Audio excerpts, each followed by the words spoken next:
Welcome to our Spotlight Public Q&A with your Nantucket Health Director, Roberto Santamaria, and with me today is Dr. Jeffrey Drazen, who is the New England Journal of Medicine's group editor and professor at Harvard Medical School. So thank you for joining us today. With me, we also have Gary Shaw, who is the president and CEO of Nantucket Cottage Hospital. And then also we have Michelle Epps, the Chief Nursing Officer for Nantucket Cottage Hospital. Thank you for joining us today. How are you today? Great, it's our pleasure. Thanks, Roberto. Thank you. All right, and with that, we're just gonna go ahead and start today. It's gonna be pretty informal. So what I'm going to do, we're going to, just to give everyone an update, we're gonna do a quick presentation, a panel discussion, and we're gonna have some open forum questions for everybody. So everyone who is logged in attendance, if you would like to join us via Zoom and you're on YouTube, go down to the description under the YouTube video and click the Zoom webinar link so that you can join in and ask any questions you may have. And with that, Dr. Drazen, please take it away with the presentation. Thank you, Roberto, and good evening, everyone. It's great to be up here in Great Point Light with the opportunity to talk to you about COVID-19. Now, since we last got together about 10 months ago, I'm sure that every one of you is sick of hearing about COVID-19. I mean, that's all it's been on the news. It's really had a major impact. But we all can see that maybe this is going to end. And the end is going to come through vaccination, we believe. And so therefore, it's worthwhile talking a little bit about this process. So if I can have the images, I'd be grateful. How is the end game going to come? What is a viral infection all about? So a virus has only one goal in life, and that's to make more copies of itself. It wants to make more copies of itself. That's considered success. So if I can have the next image, what happens when you're infected with COVID-19? Next image. So a virus is like an itinerant. It travels really lightly. It doesn't have any cellular machinery, but it needs to make copies of itself. So the strategy it uses is to sneak into a cell and uses the cell's machinery to make more copies of itself. Imagine that you were at home and somebody knocked on the door and they said, "Hi, I'm an itinerant cook and I'm coming in and I'm gonna cook in your kitchen. I'm gonna use your pots and pans and all your foodstuffs, and I'm gonna make more and more and more and more of this stuff that I really like, which are copies of myself, you know, until I use it all up and then I'm gonna be gone." You'd be unhappy about that. But that's what the virus does. It moves in. So the next image says, how does the virus get in? Right? Because you wouldn't probably open your door to that guy. So the virus is pretty smart. Every cell has a lock on it that the cell uses to let people in, to let stuff in.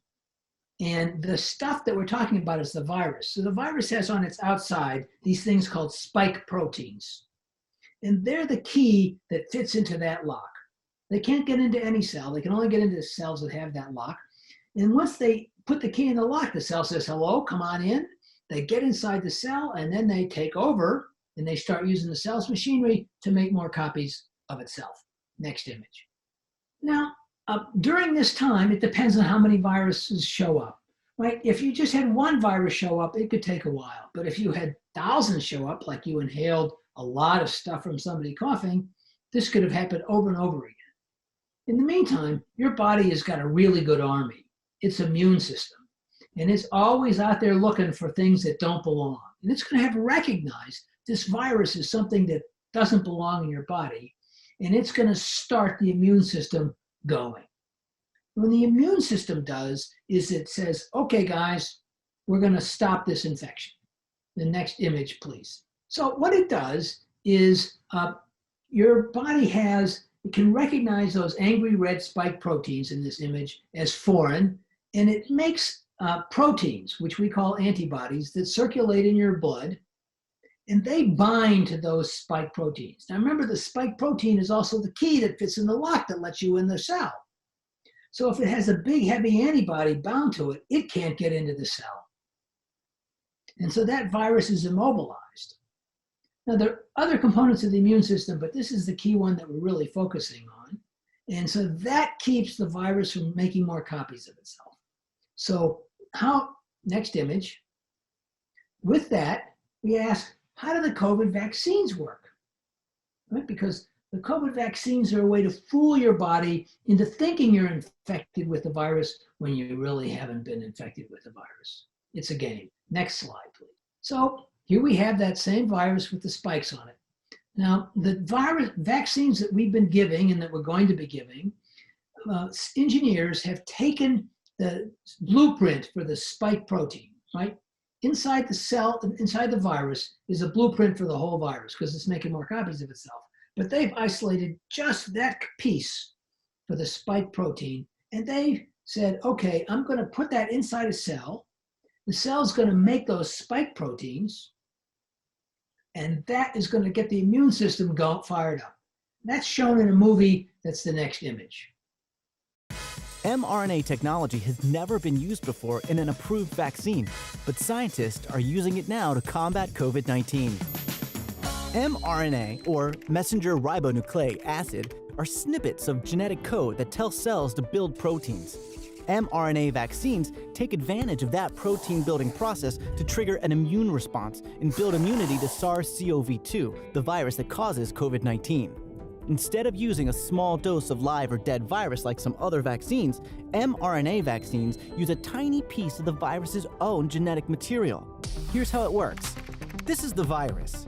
These are called spike proteins. Scientists have isolated the genetic code for those proteins, a set of instructions that are put into the vaccine so your body knows how to make them. Your immune system won't make an actual virus particle, but it will make copies of the angry red spike protein. In other words, no gray ball, but an angry red spike. Once vaccinated, your body starts making those spike proteins so your immune system will develop antibodies to fight the real thing, SARS-CoV-2, the virus that causes COVID-19. So both the Pfizer and the Moderna vaccines make those spike proteins, not the whole virus, and they get your immune system fooled into thinking that you've been infected. You're making those antibodies, and that's what works. So next image. So when you get those antibodies, we measure how much of them are in your blood. The first studies that were done with these vaccines, which were done last spring, had volunteers injected with the vaccine, and then they measured how many of those antibodies appeared in your blood. And the next image shows that result. So here we are. The vertical axis for each one of these shows the amount of antibodies in the blood, and the horizontal axis shows the times of the vaccination. There are 2 doses with the arrows, and we've got 3 age groups, young, middle, and older. And the scale on the vertical axis is a logarithmic scale. So between the bottom number, 10 to the 2, and the top, 10 to the 6, things increase 10,000 times. And you can see in each of these age groups, people had the amount of antibodies against that spike protein in their blood increase about 10,000 times. Now, to give you an idea, natural infection increases this more on the order of hundreds to thousands of times. So the vaccine induces a higher level of antibody immunity than you actually get with most cases of natural infection. So this is a really effective vaccine in terms of producing antibodies. So the next question is, next image, is do these things actually protect against disease? So last summer, while we were on Nantucket, these studies started. And what they did was they enrolled thousands of patients. Actually, each of the 2 vaccine trials had about 30,000 patients. Next image. And they gave half of those patients an RNA with encoding for the spike protein, so your body made immune responses to it. And the other half got something that didn't cause them to make antibodies. And shown on this graph in the blue line are the people that got the placebo. They didn't get the vaccine, actual vaccine. The people in the red line got the actual vaccine. The vertical axis is the percentage of people with COVID-19. Now look at this axis. It goes from 0 to 2.5%. This is what we expect. And on the horizontal axis, we have the days after dose 1. And so dose 2 is given at 21 days with this vaccine. And the 95% efficacy that you heard about looks at people with symptomatic, regardless of whether they were mild or heavily symptomatic, but it protected against heavily symptomatic disease. And you can see the red line flattens out just like we wanted. So this study in about 30,000 people with one vaccine, 30,000 people in another vaccine, the Johnson & Johnson vaccine that we just heard out had more people than that. Each of these had volunteers. And by the way, the people who volunteered and got placebo were then given the option of getting the real vaccine. So people in the trial didn't get cheated and have to wait in line to get it. And I think that they deserve that. So the next image says, do the vaccines then work in the real world? They worked in that clinical trial, very structured. If we get them out in the real world, what happens?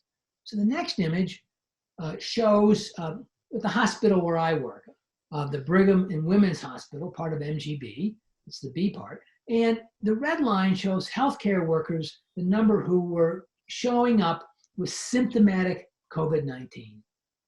And you can see that from the end of September through the beginning of December, that number was going up and up and up every week. And then vaccination began on the 14th of December, and things started to slow down. And by the 18th of January, they had slowed down a lot. Now, the problem with these data is that this could have just been the Thanksgiving and Christmas breaks. It could have had nothing to do with the vaccine. There are lots of explanations for it, but one explanation was, hey, the vaccine is sort of working. But we needed a better way to look at this. The next image shows that. So Israel's a small country. It's 10 million people on the eastern shore of the Mediterranean Sea, but the entire country, every Israeli citizen is covered by one of 4 health maintenance organizations. And therefore, it was really easy to be able to identify who the people were in various cohorts and to get the vaccine to them, because they had a very robust public health and medical delivery system. And the government of Israel made a deal with Pfizer. They were paying full price for that vaccine. They got it early. They got enough vaccine to give everybody their 2 doses, and they got it early. But the deal was they had to share the data from their results. And these are the data that have been shared. The data have been anonymized, so we don't know who is who. But the next image shows the results that were published in the New England Journal of Medicine just a week and a half ago. There was a 94% drop in symptomatic COVID cases among Israelis vaccinated. Now, this study was not a controlled trial like the one I showed you before. Next image, what they did, and this is taken from the paper that was in the New England Journal, is they found 600,000 people, a little less, that had been vaccinated. And then they went through their records and they matched them for age, sex, places where they lived, to the extent that they could, occupation, other things like socioeconomic status. So they had 600,000 matches. And they simply looked at the number of people who were in the hospital for COVID-19. So after the vaccine started, for the first 14 days, there wasn't much difference. But then 3 weeks after this first dose, that's 21, they got their second dose. And then 2 weeks later, day 35, you can see there were no new infections. There were only 110 altogether. It stayed that way. While in the unvaccinated, it went up a little bit. If you look at this and work it way back, this is on the order of 90% effective against COVID-19 in the real world. So this is like a really good sign. It suggests the vaccine actually does what we want. Now, at the time this study was done, the South African variant was not widely circulating in Israel. So that's one of the problems with this study. Next image. This is called preventive immunity. That's what you get when you're vaccinated. The next slide is the question that we were all asking for. Can a vaccinated person still spread? I might not be getting sick, but can I get somebody else sick? And this is called sterilizing immunity. That's what we have on the next image. And in data that just became available within the last week, from Israeli HMOs, but this one looked at hospital workers. And these hospital workers came in and they frequently swabbed them. You know that swab they do when you do a COVID-19 test? These people were getting it almost every week. And what they were able to show was that people who were vaccinated had much, much lower levels of virus. Even though, so that there were lots of people that had undetectable levels, but the people who had detectable levels had very low levels. So this suggests that it not only prevents you from getting sick, it helps prevent the virus from spreading. Next image. So why are we in such a hurry to get everybody vaccinated? The problem is the virus is changing. Variants are becoming more common. A variant is when there's a bunch of mutations in a virus. Now this happens all the time, and most of the time it makes the virus less likely to succeed and it dies off. But occasionally it'll make a mutant that is better than the old virus, and that's the ones that take off. We have a movie now that sort of explains this. A virus's strategy for survival is to multiply by making copies of itself, but it doesn't care whether or not those copies are accurate. These changes are known as mutations. Here's how they happen. Some viruses have double-stranded DNA as their genetic material, while others, like SARS-CoV-2, the virus that causes COVID-19, are composed of single-stranded RNA. Most DNA viruses, like herpes and smallpox, replicate inside the nucleus of the cell they're infecting and have a proofreading function when copying cells. RNA viruses replicate in the outer regions of the cell and do not have the proofreading function, making mistakes more common. Once the RNA virus makes contact with a host, it starts to make new copies of itself. But when it does this, it can make mistakes in the copying process that slightly changes the virus. The mutated virus goes on to create other cells, sometimes mutating again and again, leaving mistakes and creating new variants of the virus. Although copying mistakes happen all the time, they rarely add up to big changes in function. But sometimes they create substantial changes that make the disease more or less dangerous or infectious, or make vaccines or therapies ineffective. That's why the flu requires getting a new vaccine every year. And HIV mutates so frequently, it's been impossible so far to develop a vaccine against it. The numbers show that every time a virus makes a copy of itself, it makes an error. This particular virus makes an error about 1 in every 10,000 copies. But 100 million people have been infected, and each patient that's infected makes billions of copies. So you can see there's lots and lots of chances to make mistakes. And if the mistake favors the virus, it's going to take off. Next image. So if we get vaccinated now, because the vaccine's against that spike protein, and the spike protein is pretty stable, it protects you, but it also helps the community. You know, we're all in this together. We all want this to stop. I'm sick of wearing masks. I want to be able to go out to restaurants with my friends. I just want to be able to hang out like we used to. And you know, you can't ignore it because it's there. You'll find lots of people who are infected who have no idea how they got infected. So you getting vaccinated protects you, but it also helps the community. So that's our message. This is really important. We want to have a normal life, and we're going to get it back. The faster we're going to get it back will be the faster we get vaccinated. So thanks for your attention, and let's get some questions. Excellent presentation. Thank you, Dr. Drazen. Really appreciate it. And thank you for giving us so much of your time. This is very informative. So I'm going to go ahead and do a few quick questions for the panel before we open it up to the public. Mm-hmm. And so I know you touched up on it on your presentation, and we're wondering, can you go in a little bit of depth of how, if any, how much danger is the fully vaccinated person in relative COVID definitions to a non-vaccinated person? Well, as I said, the Israeli study suggests that the ability to spread is very low. It's not going to be zero, but it turned out that the infections that people got who were vaccinated were very mild, which means that they didn't have a lot of virus. And in the study where they followed up, they didn't have secondary infections, but there was a small number of people. So it probably would be that if you pass the virus to someone who was not vaccinated, which is possible, it may be that that person wouldn't get that sick, but we don't know for sure. And that's why we're still wearing masks, because we need to know for sure. We don't want this, we've been in this for so long, almost a year now, that we don't want to let our guard down and then discover that if we hadn't dropped our masks, we would have been able to vanquish the foe. But by dropping our masks and having a good time for a month, the virus was able to mutate and get us back again. We could be doing this year after year. Nobody wants that. Very important information. And one of the other questions is for possibly Gary or Michelle. With our vaccination program up and running here on Nantucket, and it seems to be going so well out there, but sometimes the public doesn't always know what our throughput numbers on. Can one of you run us through how many people can go through the vaccine clinic in a day, possibly even a week? Sure, I'm happy to, Roberto. We have the capability of doing about 240 to 250 vaccinations a day, so about 1,400 to 1,500 vaccinations a week currently, with still some opportunity to ramp up.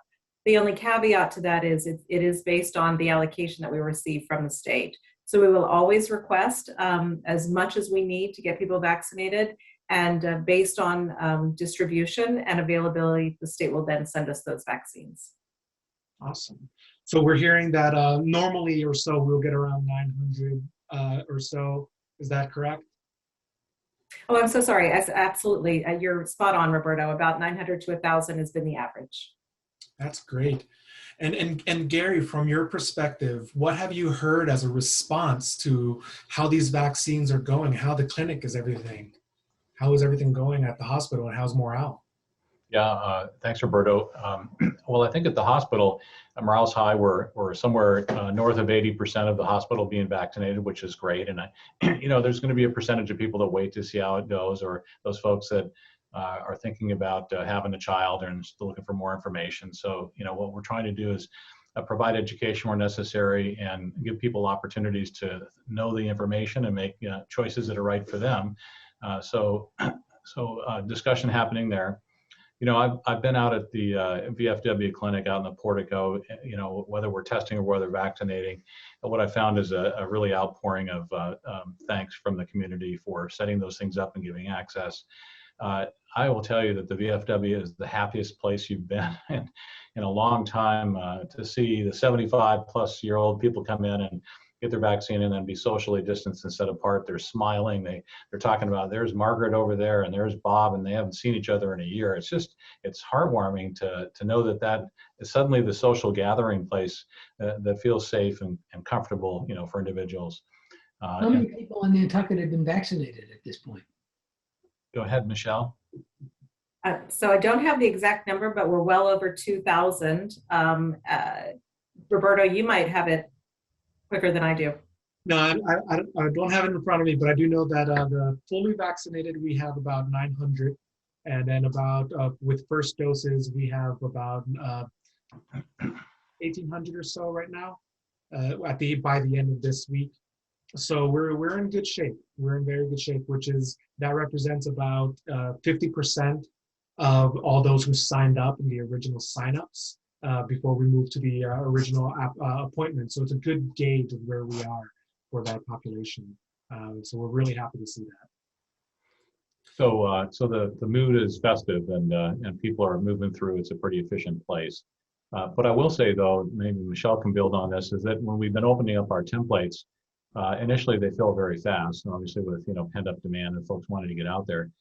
There's a little bit of a slowdown in that, and we'll see what this coming week looks like. And we'd love to know if folks need more information about a vaccine. If they could contact us, let us know that, so we can fill those appointments up and continue using all of the vaccine that we have. Excellent. And Gary, you mentioned something earlier that I think that brings me to a good question for Dr. Drazen. Is you mentioned that some people are coming in maybe thinking about having a child, things like that. How does the vaccine interact with somebody who's thinking about maybe getting pregnant or is pregnant? Can you shine any light on that? We've had a few questions there. Sure. Well, there are information from the CDC, but the easiest way to think about it is that people are getting COVID-19 who are trying to behave themselves. It's not as if they're going out to bars and stuff like that. But people do get infected. And we know that if you're infected with COVID-19 and pregnant at the same time, that you won't do as well as a person that doesn't have COVID-19. As far as we can tell from the vaccination data so far, the best thing that a person thinking about being pregnant or who is already pregnant can do for herself is to get vaccinated. Because the chance, we have enough people vaccinated now to know that the probability of a problem with the vaccine is much lower than the probability of getting sick and having either you or your child get sick. So we encourage people to do this. There's, in fact, the vaccine has now been given to millions and millions and millions of people. There are rare events, one in about every 100,000 people, which is 10 times as many people on Nantucket now, and even twice as many as there are in the summer, will have a severe reaction. And that happens right away. And then sometimes when they happen on the first dose, sometimes on the second dose, but people had it on the first dose and got a second dose, it wasn't a problem. So we want to move forward with this. The chances of getting hurt by the vaccine are very small. Now the RNA vaccines, messenger RNA, the core of these, the two vaccines that we're giving on Nantucket now, is very labile stuff. And it disappears. Your body's making it all the time to make all the proteins that you use. When you exercise, it makes proteins to replace the muscle fibers that break down. And as soon as it's done with that blueprint, it tears it up. And that's what happens with the vaccine. So it's not hanging around. It's not getting integrated into your DNA. The Johnson & Johnson vaccine, which is a DNA vaccine, it can't integrate into the DNA. It's been engineered to not allow that to happen. All the vaccines that have been approved are safe and they're effective. And we know that they're much better to get the vaccine than it is to get sick. That's good to hear. So at this point, I'm going to open up the questions for anyone in the public. We do have some questions that were emailed in, but if somebody, the people who are watching on Zoom, if you have a question, you can click your raise hand button, and we can definitely bring you in as a speaker if you are interested in speaking. But I will, in the meantime, I will go ahead and move into one of our emailed questions. We got an email in from Molly Glazer, who is asking about those people who have had Lyme disease. And there's a lot of information about the long haulers with Lyme. And so they say that there's occasional flare-ups and headaches and fatigue. So what would, and on Nantucket, there are many people who have had tick-borne illnesses. So could you speak to how those people have responded to the COVID vaccine? So the problem is that there haven't been a specific cohort of people with Lyme disease that had been vaccinated, but they weren't excluded from any of the vaccine trials. The only exclusion in the vaccine trials were people that had severe allergic reactions to prior vaccines. And since many of those people were from the Northeast, many of them have probably had Lyme disease, and there have not been reported cases of recrudescence. My own personal experience is that my wife had a very bad case of babesiosis. She was very sick from it. She got the vaccine and had no problems at all. I can understand the reason to be concerned, but I would be more concerned about getting COVID-19 if I'd had a bad case of Lyme disease and what that could do to my immune system, because we know that that really sets your immune system off. While the vaccines don't seem to do that, they're a much more gentle push of the immune system. So if I had to make that guess between taking a chance on a vaccine and taking a chance with my quiet Lyme disease, I'd take the chance on the vaccine, because if you get infected, which you possibly can, even when you're trying not to get infected, we have a lot of people that tell us they have no idea how they got infected. So it could happen to you. You're probably much better off getting vaccinated. Thank you for that information. That's huge for those watching at home. And we have another question that was emailed in from Sandy Walsh. This one is a little complicated, so it's I know it'll take a little bit of time to answer. that has the mRNA vaccine been tested on individuals with mitochondrial dysfunctions? And what are the potential or any proven long-term side effects to a vaccinated individual with these sorts of mitochondrial diseases? Mitochondrial diseases are rare. And they weren't an exclusion for any of the clinical trials, but there probably weren't a whole lot of people in them. So, but what we know of the biology is that your mitochondria are involved with making energy, and they're not going to be involved with this process. From our perspective, it's probably reasonably okay, but no one can know for sure. Again, people with mitochondrial diseases are at risk. And I would say, do you want to take a chance to get an illness that's widely circulating in the population? Or do you want to worry about a theoretical possibility? It could be real, but so far nothing has cropped up. And remember, right now we're looking at over 20 million people that have been vaccinated. And we're gonna reach 100 million in the first 100 days. And these things aren't cropping up. And I can promise you, we've been watching. Doctors have been watching people carefully. And the people who were in the early cohorts were people who the physicians thought were at risk. And it hasn't shown up yet. In the vaccine emergency system, we're watching all those people carefully. So we don't know what's going to happen to you. Nobody does. But so far, there haven't been signals. And so this has all of us happy. And it makes it clear that in the balance, you're better off getting vaccinated than taking a chance. That's great. And along the similar lines, same person asked the question, the question with a follow-up of, can we shed the vaccine's mRNA, and does the mRNA vaccine permanently change any DNA? No. The answer to both, that we can answer absolutely clearly. So mRNA, as I said, just doesn't live very long. It's got a very short life. To get it into your cells, the people who make the vaccine had to wrap it in this greasy coat and inject it right into your muscle. So it had a very short distance to go. Once it gets inside that cell, it gets destroyed. It doesn't have a chance. And it doesn't incorporate itself into your cell's DNA. It has nothing to do with that. The cell's DNA is in the nucleus, in this arm, which is the center of the cell. It's where the cell keeps all its blueprints and makes new copies. This is the outside of the cell where the machinery is. So it's like saying, you can imagine a big building that had a kitchen. This vaccine's in a kitchen. It's not in the storage vault.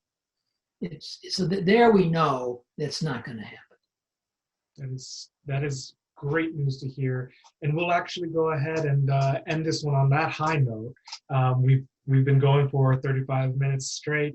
We've been a little bit over time. So any last words from our three panelists? We really appreciate your time. Dr. Drazen, I just asked one question that I've been asked by the public often is, are we studying vaccines for children? And if so, what would be the promise there?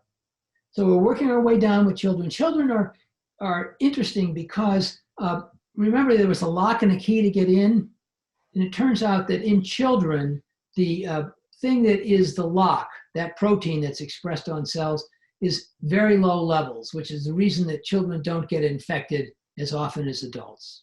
And probably one of the reasons why we've had such good luck opening schools in various places.